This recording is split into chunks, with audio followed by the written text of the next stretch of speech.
And with the doors that shut upon the Gooey Cube, we welcome you to Goo Morning Zyathé. Hello, my friends, it is I, Alphinius Goo, and I'm in a pretty good mood this morning because cameraman was totally organized. Everything was completely ready to go this morning, which was marvelous. I ate a donut too, which was off the hook. Ms. Goo doesn't like that. Anyway, say hello, cameraman. Hello. And it sounded sarcastic, but it's true. Everything was done. Everything was organized. I was here like 30 minutes early. Yes. Do we have like really good music for the tour today? I have music that I can play.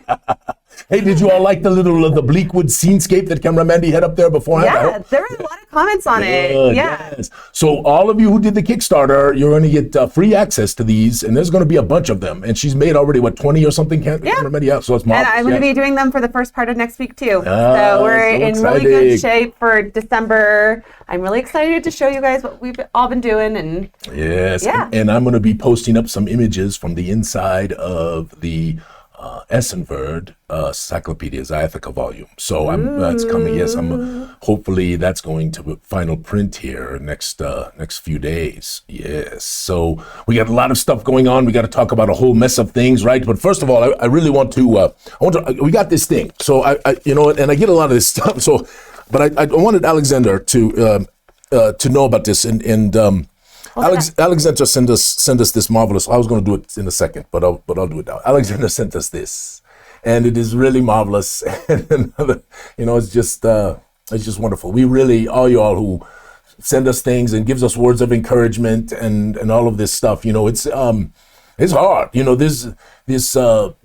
All this publishing and doing these shows and all that stuff and it is you that really keeps us going, right, cameraman? I mean, absolutely. It's the truth. So we appreciate you so much and are so thankful for all of the stuff. And I mean, I'm so excited for all the things that are coming, Darkenhaven and all the stuff that's happening there in Chapter 5 and.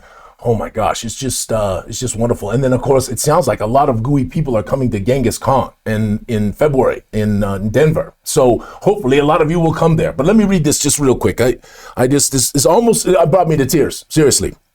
It says, "Dear Gooey team, I made this as a thank you for all the amazing content. As a storyteller, the world of Zyathé helped me open up a world of wonder for my players.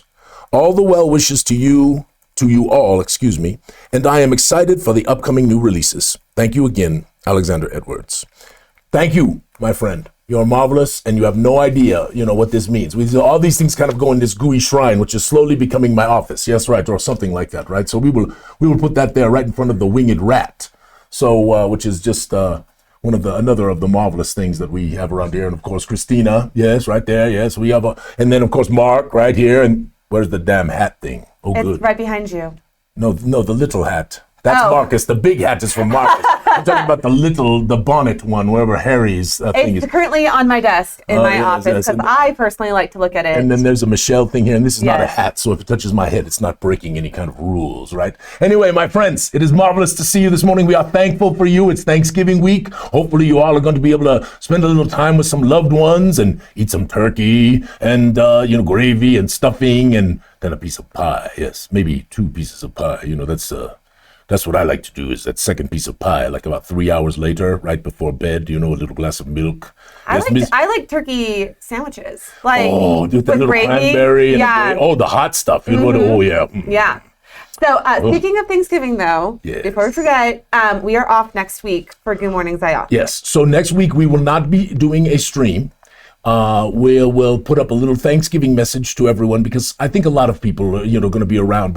But Camera Mandy's out of town, and I am actually going up and meeting Marvelous Casey and Marvelous Donnie and Marvelous Andrea, and Camera Mandy will actually meet us up there, even though she is kind of out of town doing this vacation-y thing that she's doing with relatives.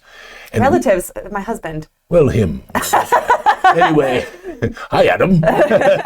So we will be up there planning the Genghis Khan Gooey game show. And our plan is to do this like we did the last one and even bigger. So I'm started already to reach out to a lot of our friends in the gaming community. And we are very excited about the prizes we're going to have, and we're going to advertise it like we did the first one. So we'll put some thousands of dollars behind it in Facebook advertising to try to really bring a big crowd. And there should be a big crowd in the house too, because we're part of the opening ceremony and they're not running any games at the same time. So we are very hopeful that this will be a wonderful thing. And we're going to also do a little love to Game to Grow as part of that event. And speaking of that, cameraman, I guess I can't talk about that yet. No, it's fine. We can go ahead and talk about it. Is your timing right for that? I can get this right up. Look. All right. Well, yeah. So listen. So we were privileged to have one of our marvelous streaming groups, and of course we've got Cole Cash, Roll Hit Die, and of course the Uncanny Pros and Lawrence and that good little group, and then of course these wonderful misfits, right?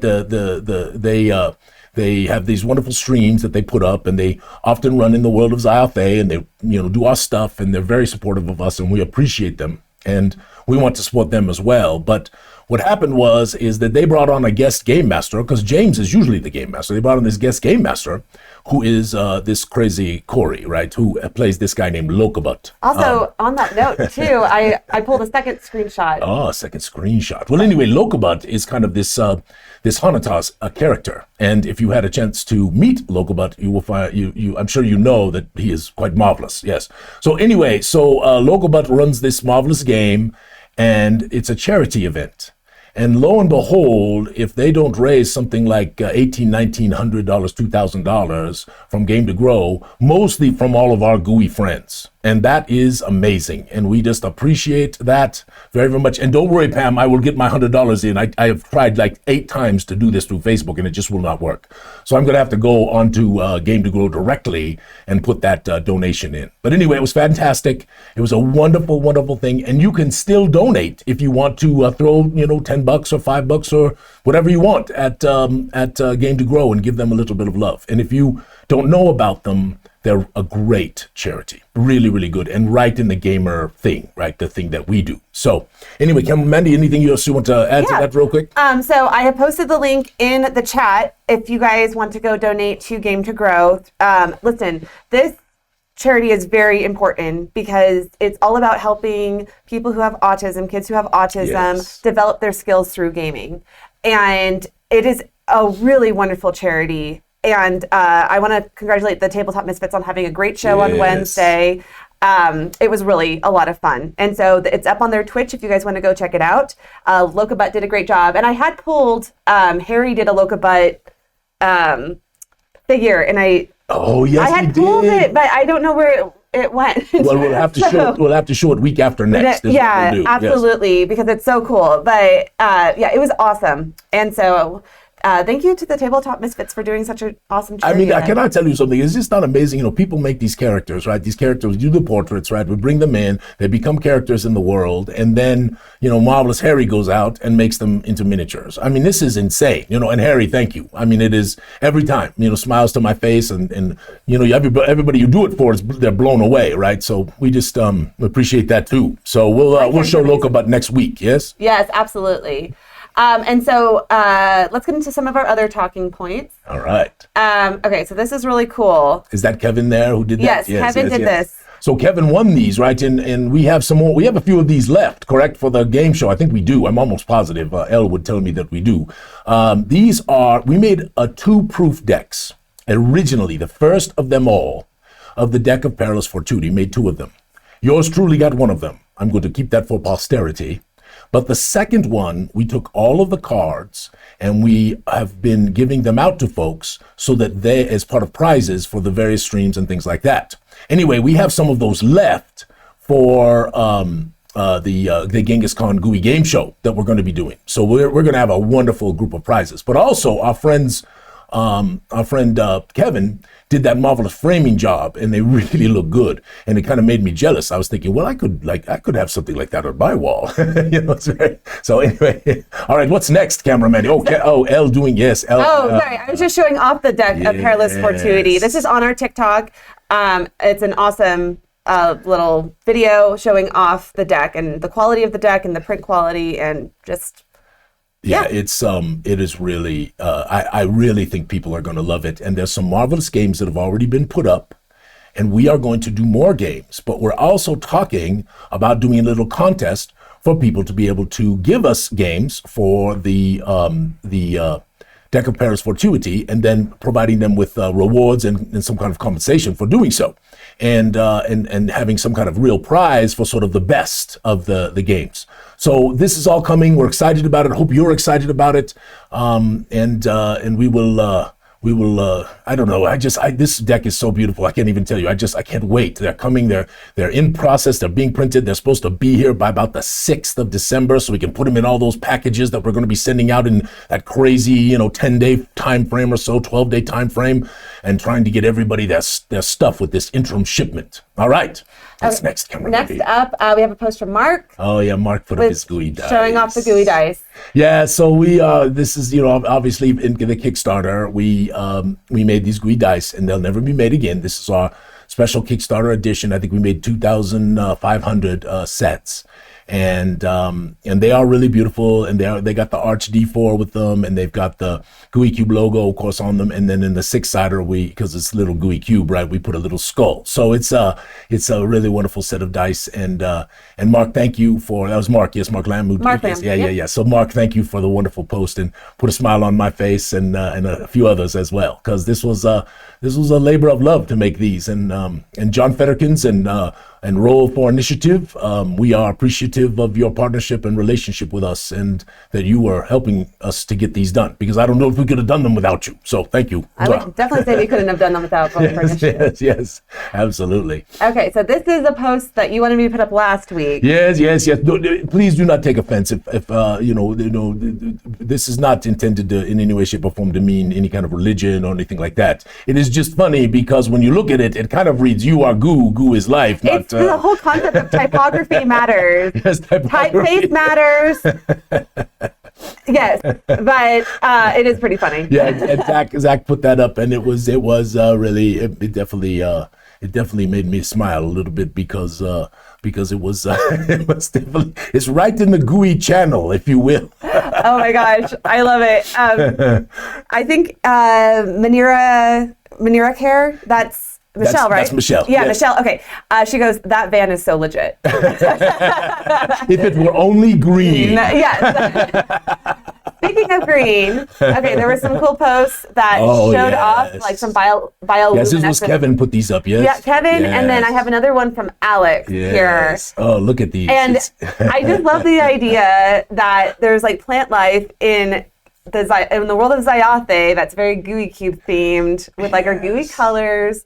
I don't know. Well, interestingly, I just take a little digression, because I think people will be interested in this. So in talking, as we've been working through the Essenverd, there's been a lot of discussion, especially between me and a few others, with regard to what we call the far deep, which is the depths of the Zion Dune, right, versus sort of the higher levels, right, where most of the traditional things happen, right? And the far deep, we really want to make like an alien, feel like an alien world, and really be a place that when you go there, it's not quite the same as sort of just it's just got a big cave and all that kind of stuff. So there's a lot of thoughts going into that right now, and something that we will hopefully be starting to work on next year together as a community. So we're excited about that as well. Okay.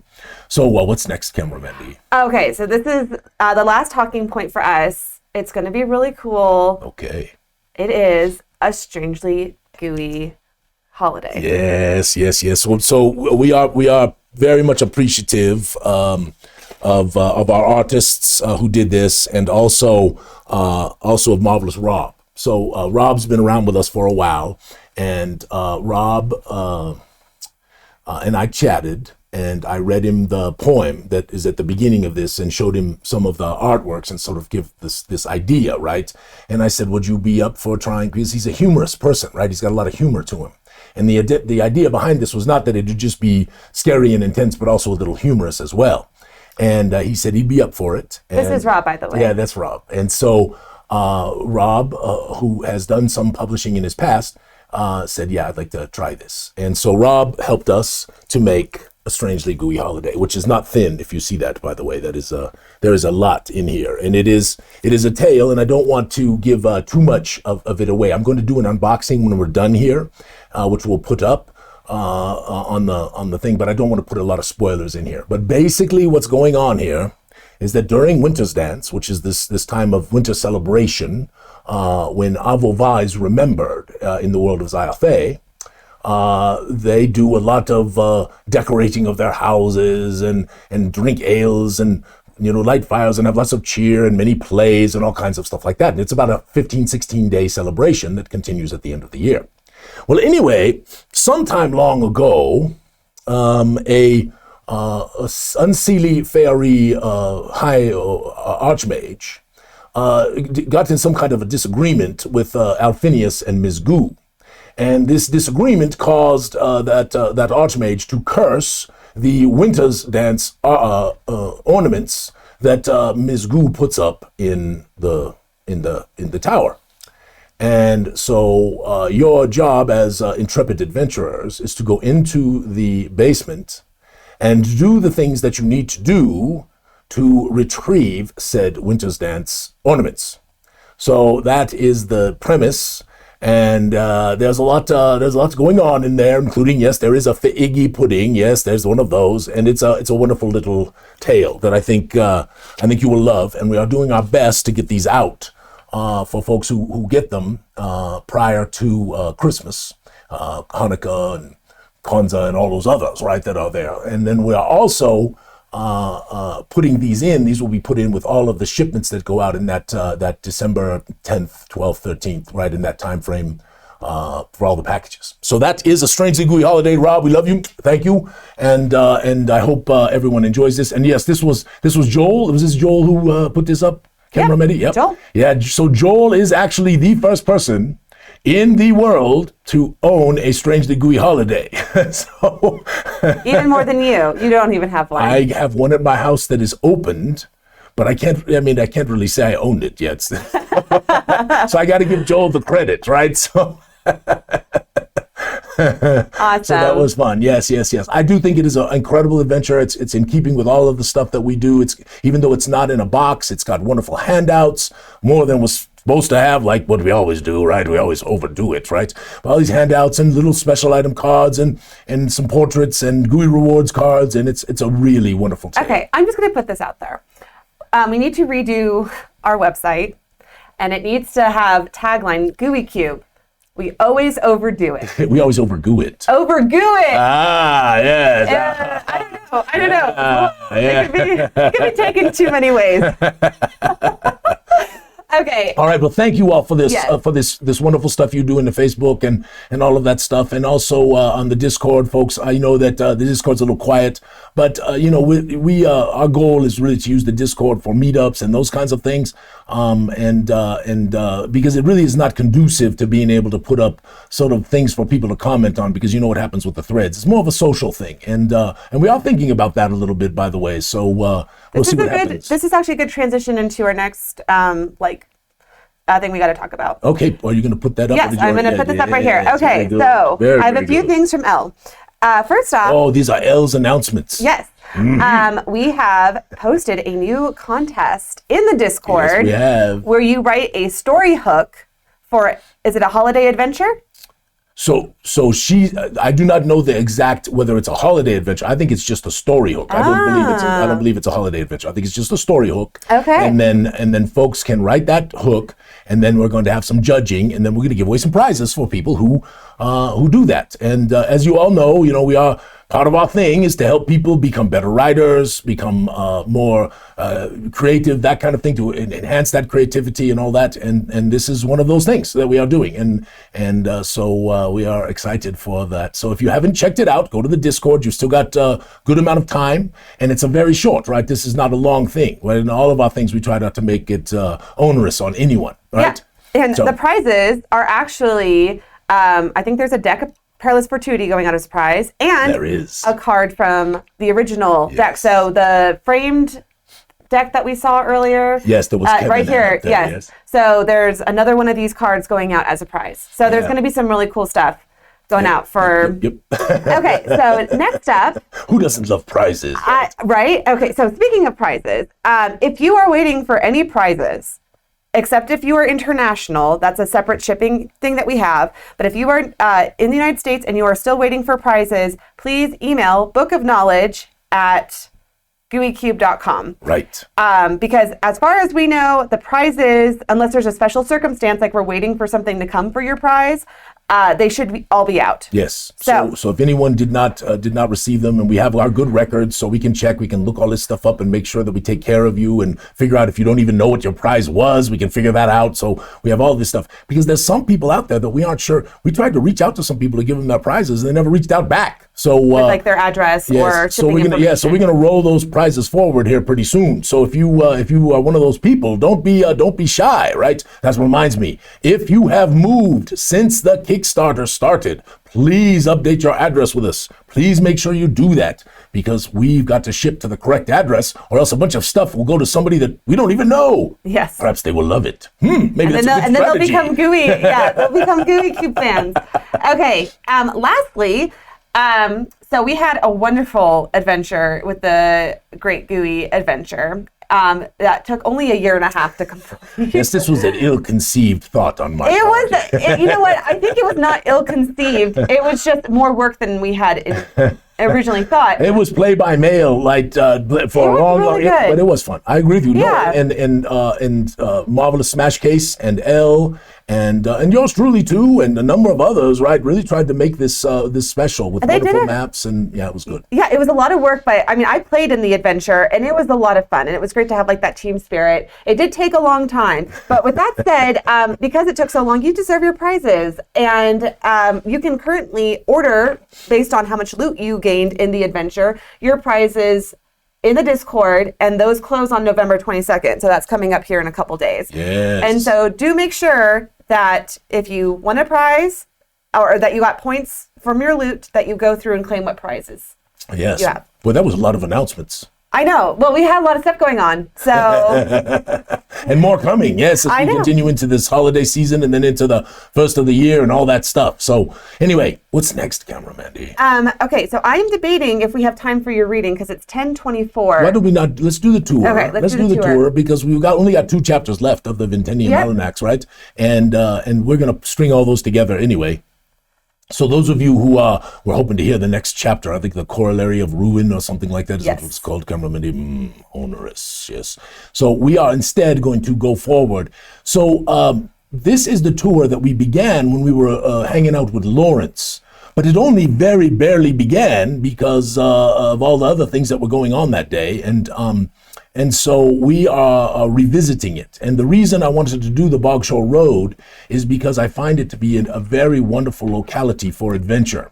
And obviously we are doing our best with all of Zyathé to make lots of interesting places that are for adventure, that are still proximitous to some settlements, but not settled. Because what fun is that to go to a place that has, a bunch of adventure, but it's all settled. Is this the creepy music, Camera Mandy? Nice. I see that my headphone is not plugged in. You should not be able to hear it, but the people in the chat should be able to hear the music. The music? Let me know if it's too loud.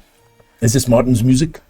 No, this is stock music. Okay, this is marvelous. Well, anyway, we are playing the music. So the Bogshore Road. Let's go to the next slides here. So we're going to ground you where it is, do a quick review of what we did with Lawrence, and then we will continue on.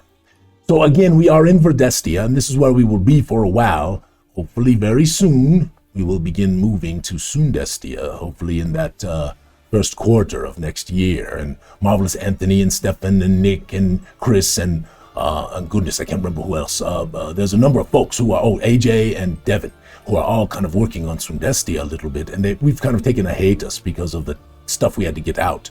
But they began with some wonderful things for Sundestia, so we're excited about that. But we are in Verdestia, which is that northwestern continent there, but not the fully northwestern, not the long one, the one that is broken in half. That is Verdestia. Go ahead and let us scroll in. So next slide, that means cameraman, so I apologize, I should have said next slide. But anyway, Verdestia was not always broken in half, and we all know the tale, or many of us know the tale of the Woe of Ruin and how this terrible thing happened and really rent the world. So we are now not on West Verdestia as we were last couple of episodes with the Vile Desolation and our Marvelous Alexander. We are actually going to East Verdestia. And East Verdestia, if you look there, this is one of my favorite places in the world that we have crafted in terms of concept. And the reason why is because the place we are going to be looking at today is involved with the Nethershade Valley, the last flying city of the Eterns, called Amosthal. Yes. Which is a place that I hope your players will love to hate, or hate to love, or something like that, yes. Anyway, so this is more to the western portion of the continent, and sort of in the middle of the west. So let's scroll in one more time, Cameron. So you see, as we move to East Vedestia, you can kind of see that corner there, that side there on the western side, sort of in that notch. You can see a very large, boggy-like place, and a couple of nations north and south of it. Go ahead, cameraman. Let's scroll in a little bit more. And here we are looking at sort of this area. So even though we are talking about the Bogshore Road and the environs around it, which is the borderlands between Dawnvin and Vanzentean in the Essenberg, we are also going to speak of the Oldroyd territory, which is the one to the east. And if you kind of look at that map a little bit, and you kind of see there's dungeons there and caverns and this really burning valley, right, where Salium once was and where Amosthal hangs in the air. And this is Adventure Town, right? This is the place, right? This is like the Netherland in East Vedestia, the Shadelands, right, where it's Badlands and Wildlands, and there's not a lot of places to go to get respite, which is marvelous. Yes. All right, let us scroll in, cameraman. So this is a zoom in on the Bogshore Road. So you can see, as you look at the Bogshore Road, it starts in the north at Castle Strovik, right? And it goes all the way down, and what is that, what's the bottom one? Is that Why Not's Inn down there at the bottom, cameraman, that I can't quite see down there along the road? Yeah, Why Not's Inn. Yeah, Why Not's Inn, which is just below Stinkin' Fingers, which everybody wants to know what Stinkin' Fingers is. Yes, well, maybe we'll talk about that here. Yes. Yes, but we are going to start in the north.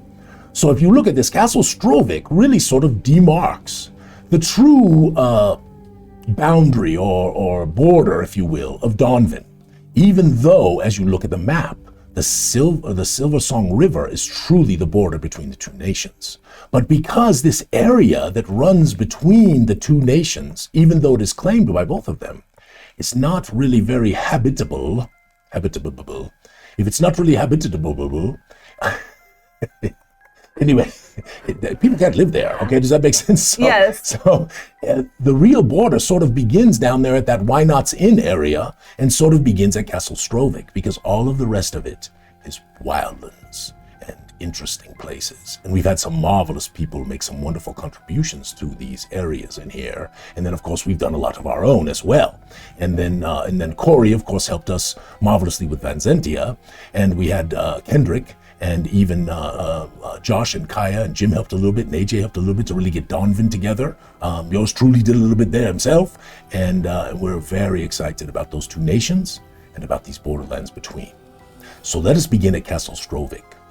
So Castle Strovik was built when Dawnvin and Vanzentean were having a little more conflict. You can go ahead to the next slide if you want to, cameraman.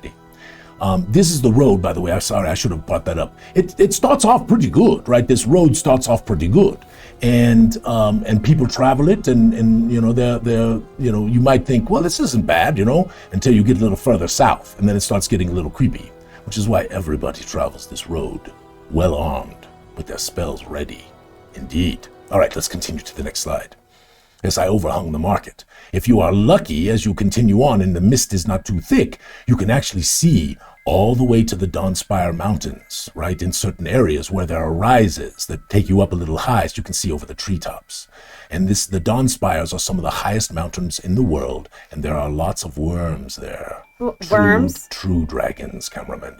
Yes, true dragons. And these are an amazing species, an amazing race. Yes. And a little different, hopefully, in Zyathé than perhaps you are used to. We shall see what people think as we move forward, because we are working on dragons, and Marvelous Carrie has helped us already, and we're already planning on Christina and Jason, because we've been talking about dragons for nigh on a year, right, my friends? We're going to do this next year, hopefully, is to kind of put these dragons of the Westford and have a little more extensive than we already have. So we are excited about that. Anyway, continue on, cameraman. So the bog will throw up mist quite often, and as you approach Castle Strovik, which you can see in this marvelous image, which we showed last time with Lawrence, that it can be a little intimidating, right? If you're going through these thick fogs and not being able to see while you're on the road, and you can hear the wheels creaking on the wagons, right? And the horses neighing because they're uncomfortable, right? And you continue down these paths, right? So these road, and finally you arrive at Castle Strovik. And Castle Strovik has a nice little inn, and it has a nice place to eat, and it is sort of the last place of civilization, even though there are these fortified inns as we continue on. All right, let's go, Cameramandy. I have a question. Yes. Yes. Please ask questions along the way. This is the idea, right? Just to help. People have asked for these tours because it helps them, I know, with lore, and then when they read things, they kind of go, wow, okay, I get that now, right? Yes. So that's the goal. Okay. So this is from our friend Harry. What is the difference between a worm, spelled W-O-R-M, and a worm, W-Y-R-M? Are there monstrous worms, W-O-R-M-S, too? There are indeed some monstrous worms, Sir Harry. And in particular, there are some in the depths, especially in the far deep, and sometimes these things journey to the above. And then there are also these strangely mutated worms, these strangely corrupted worms, huge that they are, that exist in the southern area in particular of the Duunsara Sea in Sundestia. Yes, a little nod to one of my favorite authors, yes, is why they are there. And so, yes, indeed, my friend, so if ever you want to scope something really big with like, wormy kind of thing, yes, then we can talk about that. So as you continue down, right, you start getting to this area of the Wolf's Reach, and the forest begins to get a little thicker. So you've departed Castle Strovik. Now you get to this Wolf's Reach, and you kind of feel the wildness begin, right? It becomes it's not so civilized. There's not like some place you can just go and use the restroom or any of that kind of stuff. Continue on. Wait, you can't use the restroom? Well, you can use the restroom, but you just better watch out what's behind the tree. Have a buddy. The buddy system. Is that a buddy? Did you say? A buddy. A buddy system. All right, continue on. Yes, and because there are dire wolves and very creepy things and scary things in the Wolf's Reach Wood. Right, so obviously, this marvelous image is not, you just feel that largeness of that creature and coming at you, and it's coming at you in a pack. And as I noted before, these dire wolves are not afraid to come to the fringe of the Wolf's Reach and attack a caravan. Right, take down horses, take down you, all of that stuff. Let's continue, Cameramandy. And of course, there are strange places that you can encounter as you continue on this road. And as I said when we were with Lawrence, this one image, and all of a sudden you have an adventure, right? All you game masters out there, you're thinking, oh my goodness, right? And your players are going, oh, what is that place? Should we go in, right? And some of you don't, right? Some of you say, nope, and go the other way. And others say, well, let's charge on in there. And then there's the third group, right? That sets it on fire, right? Let's just burn it to the ground. That is terrible. No, this happens a lot. Okay. Can you say butcher farm? Anyway. Well, that was a little bit different. You have Filthy Floyd running around. Oh, Filthy Floyd, yes. Yeah. Spoilers. Burn it. Oh, I'm sorry. Sorry, guys. No, it is marvelous. Let us continue. Okay, before we move on, we have a few comments about this wolf. Yes. Everyone wants to know if there's a way you can befriend it or tame the wolf. Well, again, I tend to leave these things to tables, right? Because some tables, they really want to be able to have these kinds of capabilities, and others, right, they want to have it less happening, so parties don't end up with menageries, right? Now I must admit, I've had parties that end up with menageries. It happens, right? They not just wolves and birds and stuff, right? They end up with goblins and bugbears. Tragic news, right, Chris? Anyway, so I kind of leave that to the table. Oh. I tend to be, if it is a monstrous thing, I tend to be you can't tame it. If it is more of a creature, a beast, you probably can. If you are druidical, right? Now, there's probably capabilities, as we know, to actually be able to charm a monster, so to speak, or those kinds of things. But actually to tame it, to actually become a pet, I tend to not let that happen. But there's lots of tables that do, and in certain circumstances I might, right? Because I don't really have these hard and fast rules as much. I think it's more enjoyable to sort of have that rule of cool going on and be able to say yes and be able to sort of add to the tale as your players add to the tale with their interesting things. But goodness gracious, that'd be a heck of a pet. You know, you could put your gnome on the back of it, right? Just ride him. Yeah, go. I love it. All right. Okay, next up. So there's also this is an I'd original. like to befriend this. Oh yeah, this is going to eat your face, cameraman. So these are the Ursoon, right? And these are one of our new monsters. That's hopefully next year when we do the next Kickstarter after we fulfilled this current one, we are going to do the Cyclopedia Monstrica for Verdestia, because our hope is that we'll have a monster kind of book, monster tome, for each one of the continents that really are inspired sort of by the continent that they are, rather than sort of just having all these things all over the place. So we're pretty excited about the Ursoon, and it is an interesting creature. It looks pretty savage, and there are also polar ones. So this is a marvelous monster that you might run into in the Wolf's Reach Wood. So now the lore of the Wolf Reach Wood comes to the front. So let's look at the next image, because it is said that in the depths of the Wolf's Reach, there is a clan of werewolves, yes.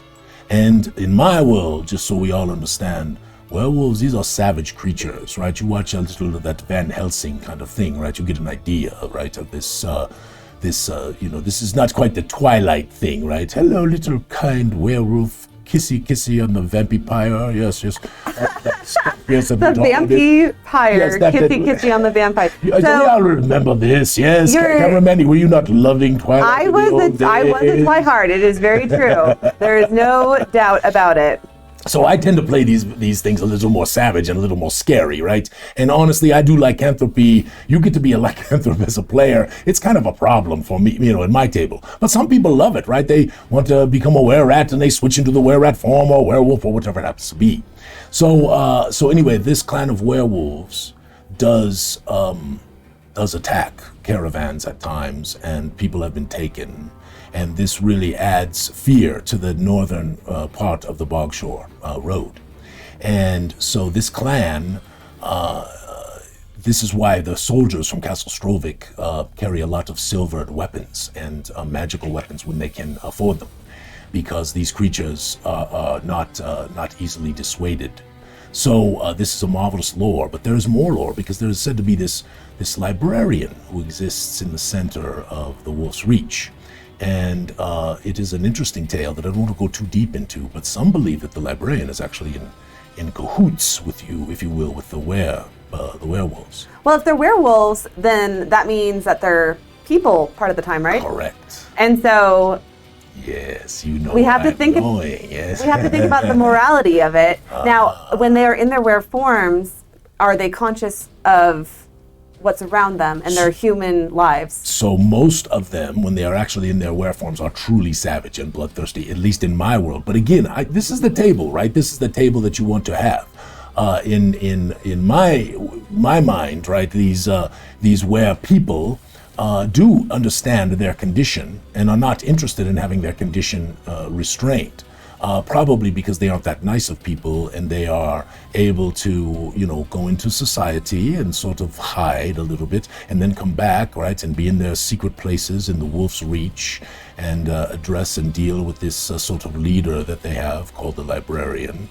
And it is a marvelous thing that is going on there. And of course, as you're traveling south on the Bogshore Road, this gives you, as a game master, some wonderful, wonderful ingredients for your stew. Yes. Haha! Yes, so after we are done with these, we arrive at an inn. Do we not, Cameramendi?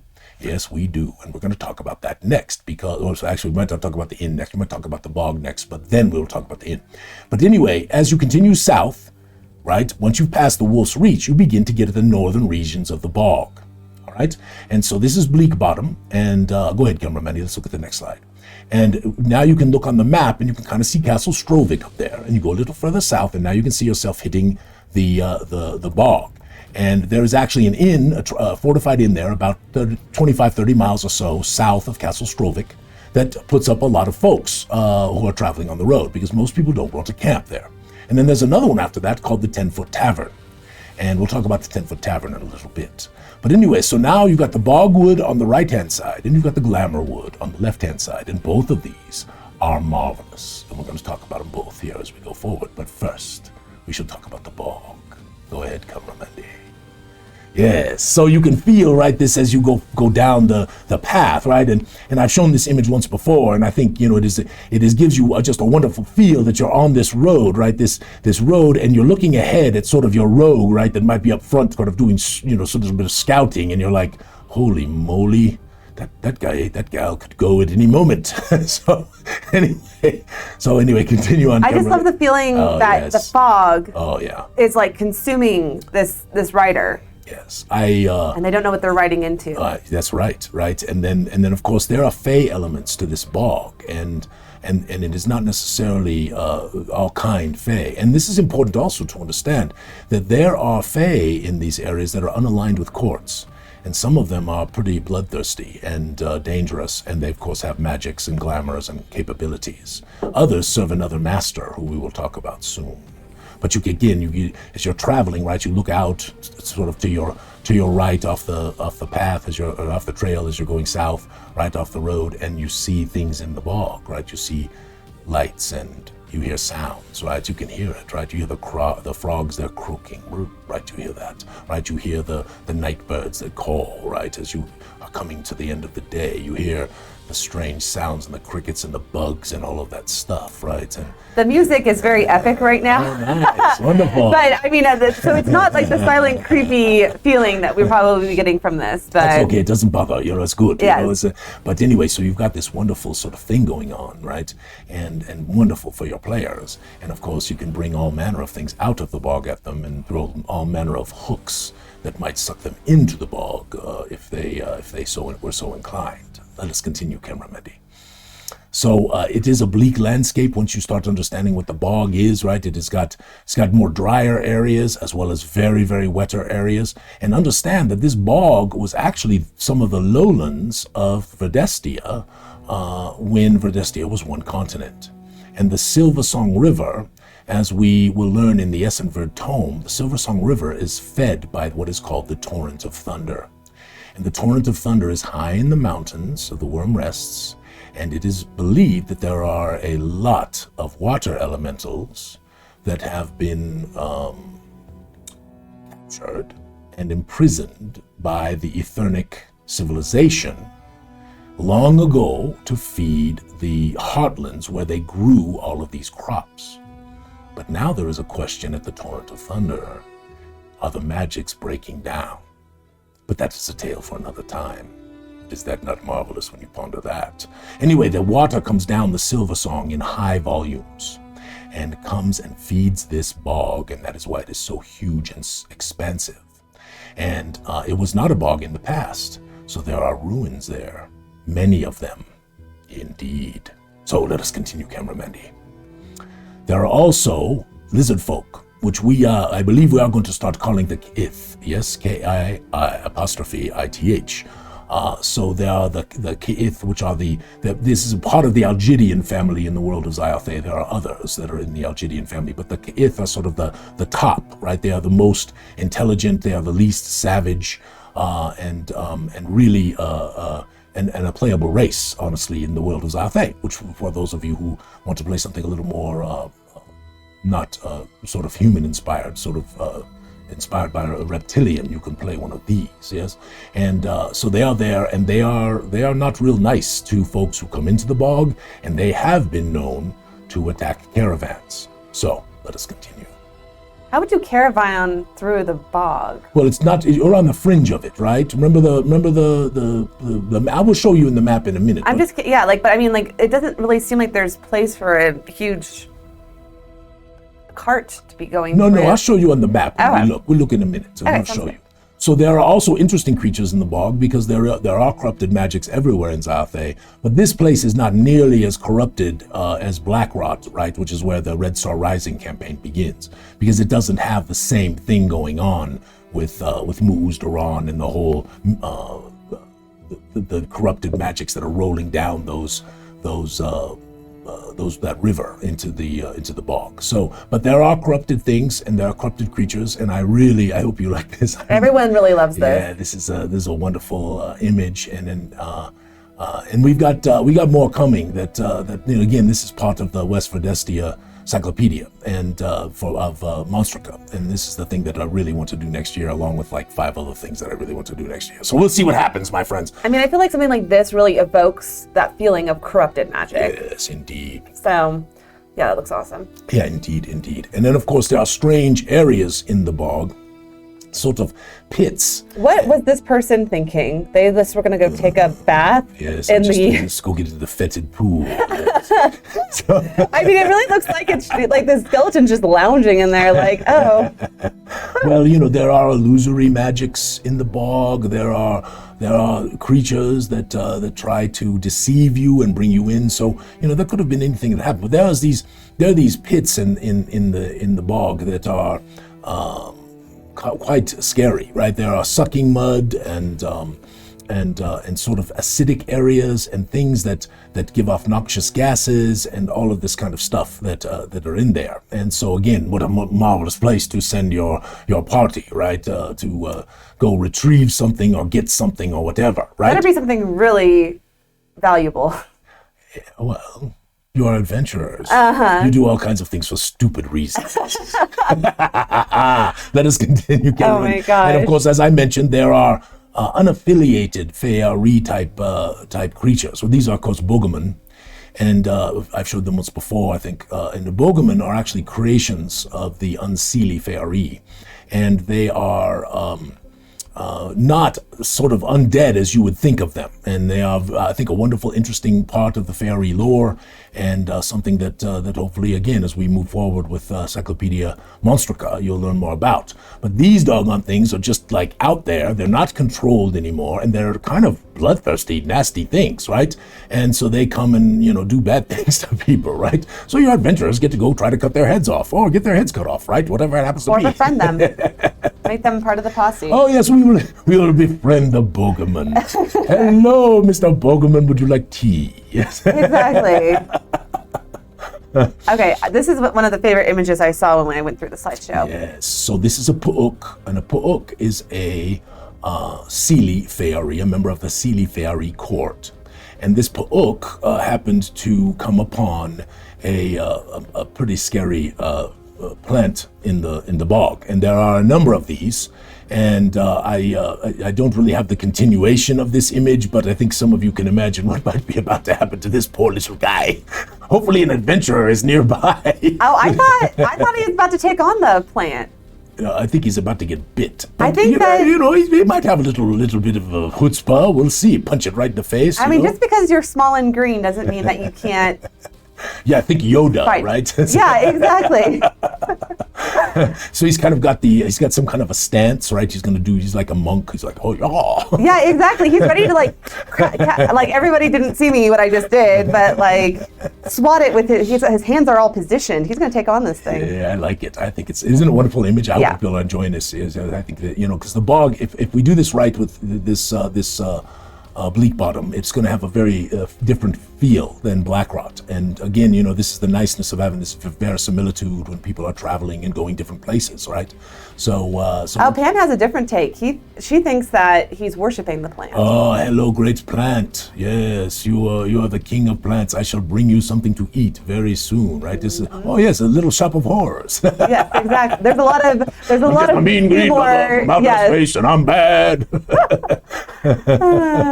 If you have never seen it, you should see it. It is an incredible show. Okay, next up. Ooh. So then we find our way to the 10-Foot Tavern. And I've got 2 little bits of lore that I want to speak of about the 10-Foot Tavern. And this was Kendrick's part of his contribution to the northern area of Dawnvin. And the 10-Foot Tavern is based, of course, on the 10-foot pole. And there's a marvelous little tale in the Essenverd about how you come into this place, and all over the tavern are 10-foot poles. They serve as countertops, they serve as shelving, they are all over the place. And that there is an old caretaker of this place, the proprietor, who is said to have been here for many, many years. And there is a special 10-foot pole that everyone can see that is engraved with all manner of tiny little lines. And it is said that if you tell this proprietor that you are going into the Oldroik, and especially if you are heading towards the Nethershade Valley, that this proprietor will call you over, ask each one of you your name, and that he will then engrave upon that 10-foot pole the names of each one of your adventuring party. And to the observant, those who look at it, they will note that at the top of the pole there are a number of names that are much larger than the rest. And the particularly observant might see the old proprietor shed a tear. That is a tale that is still in the telling. Ah, yes! But that is a place where you would typically go if you're coming from Dawnvin before you end up at Bleakwater Station, before you go into the Oldroik. So this is a marvelous little place to visit, and of course pick up tales and get in a good bar fight, right? And all the kind of things that happen in these places, yes? So that is the first. And then there is a tale that is told here. And this tale is of a certain powerful individual. Let us go to the next slide, please, cameraman. Can I just ask super quickly? Yeah. So these are fortified against... Yes, they are. Against the monsters. That is is it correct. magically fortified? It is both. They have walls that are around them. So typically when I'm taking images or when I'm having images done, I try not to show the walls because it's... the walls then block off all the coolness. So you have to assume that you just kind of stepped inside the wall when you're looking at this a little bit, right? You have to just kind of assume that, right? But they have magical fortifications, absolutely, and they also have traditional fortifications. Many of them have little groups of soldiers, mercenaries, private guards, or in the case of a couple of them, they have so many family members that they can take on just about anything. So, okay. But is that so this is Dazaul, right? And Dazaul is a menace, and she has been in the area for quite some time. She has a marvelous tale associated with her. She has a place within the bog, it is said. She has a number of kith at her disposal. She has a number of other things at her disposal, and she is quite a nemesis to those who might wish to go into the bog and find out about her and all of that kind of stuff. And so, goodness, I almost knocked over my coffee, cameraman. I was wondering what that noise was. Oh, I better take a sip. So Dazaul, this is actually a stock photo image that I found. And I really, really like the feel of it. I like the feel of her. She looks so nice. She's got this wonderful, she nice doesn't look like a expression menace. on her face. But right? that's what I kind of love about her. Yes, so it is said that sometimes she will come to the fortified inns, the 10-foot tavern, as well as the bog shore, disguised. And she will try to hire adventurers to come and do a duty for her in the bog, and then she will take them. Yes. You know what? Has she ever met up with the werewolf clan before? I don't think they're friends. I don't know. I know they're not friends, but like I'm just imagining this badass lady. Sorry, she is. Yeah. She's a big nemesis. Yeah, going up against the werewolves in a little skirmish. Well, she stays out of the wolf's reach probably, and they stay out of the bogs. That probably makes it somewhat palatable between them. But you know, I like Dazaul. I think she's going to be a lot of fun for a lot of parties and players. And you know, she's sort of the unexpected witch, right? Because she's not all wrinkly and, you know, kind of got a big wart on the end of her nose and all that kind of stuff. And I like that idea, right? Because this is twisty, right? This is how you can bring somebody to the table who really seems like a wonderful person, and they really need your help. And can you help me? I've lost my family in the bog, and I need you. And please, what will I do? I've lost my family, right? And the next thing you know, the gullible adventurers are traipsing into the bog. Yes, and then they die. Ha! Yeah, exactly. Shame on you, adventurers, playing into those damsel stereotypes. I actually have a question. Okay. Yes. Are there ruus in the bogs? Rous, R-O-U-S. The rodents of unusual size. Oh, my God. Why I wouldn't missed we do that? that? In fact, I need to figure that out. You see, the reason why is because everything has an apostrophe in... Reuses. Yes. So I just assumed it was the Zyathé term. Yeah, maybe we'll need to figure that out. This is a good place to, this is not quite the fire swamp, right? But it is a cool place. And what a wonderful, wonderful show. This Princess Bride. I've probably watched it 20 times. I mean, it was Rob Reiner, I believe, and just a wonderful, amazing thing to take in. So another recommended watch if you have not had the time to do so. I have seen not everyone, Dirge is like, she needs a good viewing of The Princess Bride. And I feel you, but I have watched it also a lot. Yes. But I was in Zyathé mindset. Oh, sorry, I apologize. Yes, because there's no fire swamp. It's not here. Let's continue. Tazaul. I'm sure there's a fire swamp somewhere in Zyathé. All right. So now this is the interesting thing because there's these dichotomies that are going on in this area, which is wonderful. And I'll show you on the map here your question, Camera Mandy. And again, friends, listen, any questions? This is the idea behind this. I hope you're enjoying this. This is what a lot of folks ask for, really trying hard to make these entertaining and interesting. So we will continue on this path until people start telling us they don't like them. So. Well, I think it's great because it breaks down, Zyathé is huge, and it starts breaking down it to more palatable sizes. Yes, well, I tell you, I got so many compliments and comments about the Borderland, and then, of course, the Vile Desolation, especially the first one that we did on Halloween, which was wonderful to get all that information. So we're going to hopefully do Magdranog with Jim maybe even coming on and talking a little bit about Magdranog. And of course, we did do the Blue Shines a while back, and that was marvelous. And Christy and Michelle, thank you. This is wonderful. And of course, we have two wonderful characters from the Blue Shines, and really a third, even though he lives in the Gloomport, right, with Father Jiki. Anyway, hopefully we can continue this, and we'll kind of dance all over East and West Verdestia and give folks these tours. So anyway, cameraman, if you look on the map, you can see that just, stretching, there's the bogwood, right, which is sort of this forested area that runs along the edge of the Bogshore Road, which sort of screens the bog. But the bog, the waters and the murk and the muck and all of that stuff, right, they come pretty far into the bogwood. So as you're going down the trail from the north to the south, to your right is all of this kind of stuff going on. And then to the left are these thick, these old growth forests, which have marvelous things going on within them. And of course, the first one we're talking about is the most northerly one, which is called the Green Hollow, which is also called the Gren Hollow.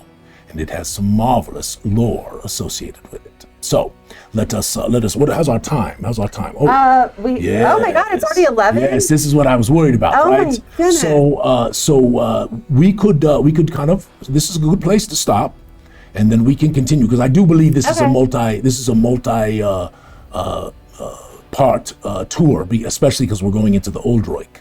And my friends, just again, I really, really welcome your comments about these things, your ideas.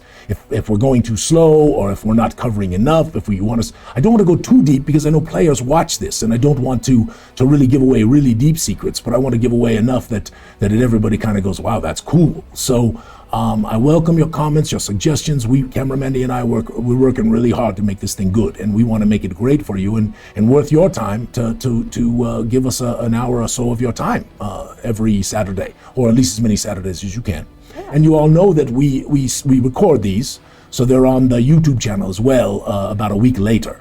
So you can watch them on the Twitch stream. No, I get them up on Mondays. Yeah. Oh, you get them up on. I guess that's true. Pretty much on Mondays. On Mondays they go up. So. Yeah, that's marvelous. And then, friends, if you haven't subscribed to this Twitch channel, please hit that subscribe button, give us a little love. And then also, if you would subscribe to the YouTube channel, that would be wonderful. All right. Camera Mandy, what else? I have a couple. Okay, so next week we're off. Yes. The week after that, I think you're at Emerald City. I am. Comic-Con. And so we'll either pre-record or we'll do a live stream from Emerald City. Yes, I'd love to do a little live stream from there, and maybe we can pre-record. Let's kind of see what's going on this week because family's in town. I get to see all my little grandy dudes and the little grandy girl, the first one. Yes, so for 4 little grandy dudes and then 1 little grandy girl. It's wonderful. Grandy girl, that's cute. And also coming up here, we are going to be doing the redesign on Goo Morning Zyathé. And So that's coming up in... Laura, thank you, Lolo. Yeah, thank you. No, I'm really excited. So that's coming up in 2 weeks. And you guys kind of start seeing... It's going to be a slow transition, but we're going to get it done. It's going to be awesome. Yes. And anybody, if you're out there and you haven't gotten a deck of Prayers for 2D or the 2-deck set, if you want to get that, that's available right now for pre-order. That'll be shipped out here very soon. Wonderful Christmas gifts, I think, very unusual and unique Christmas gifts, or Kwanzaa gifts. That's a great idea for a Christmas gift. Yeah, and I think we can get them out. I think we'll be getting them out well in time for people to be able to get them before the holiday. Absolutely. The only thing that's going on, just so you all know, I don't know if you've heard about this, there's shortages of everything, but now there's a paper shortage. I don't know if you've heard about this, what it is, and an ink shortage. So there's all kinds of shortages everywhere. I still think we're making good time and things are coming together well. But it is a little bit of a pain on our marvelous friend Alex, who is printing all of this stuff for us. But we're battling it through, and we're going to continue on this path, and hopefully we'll be sending a lot of new stuff here in December to a lot of you. So that is marvelous. And also the Strangely Gooey holiday, that is available right now. We have limited quantities on it, but we have those. And then we have the Menace in the Mist, which Marvelous John helped us with, which was really a wonderful little tale as well. So anyway, Camera Mandy? That's all. Anything else? Any questions? No, we got a comment from Harry. He says that he feels that it's a good balance for the stream. Thank you, Harry. I appreciate that. So, no, we will try. And again, but if anyone needs to be harsh, just send that criticism straight to Alphinius. Yes, straight to Alphinius. No, truly, listen. We want it to be great. If you're gonna spend your time with us, we want you to be entertained and enjoy it, right? Absolutely. So comments are always welcome, and ideas are always welcome, and we appreciate you very much. And Alphinius needs to wear a hat. Who said that? No one. Everyone. Okay. And with all of that, happy Thanksgiving to all of you. We do thanks after giving, so all our family can be together. We do that on Friday. That's our thing. And then we'll be talking on Saturday to Donnie and Andrea about Genghis Khan. It's going to be so much fun. Yes, we're going up there. It'll be fun to go see the place and do all that stuff. Anyway, my friends, I hope you enjoyed today. Have a wonderful time with your families and friends and all the loved ones, and eat lots of pie. May all your adventures be sticky. Ha ha!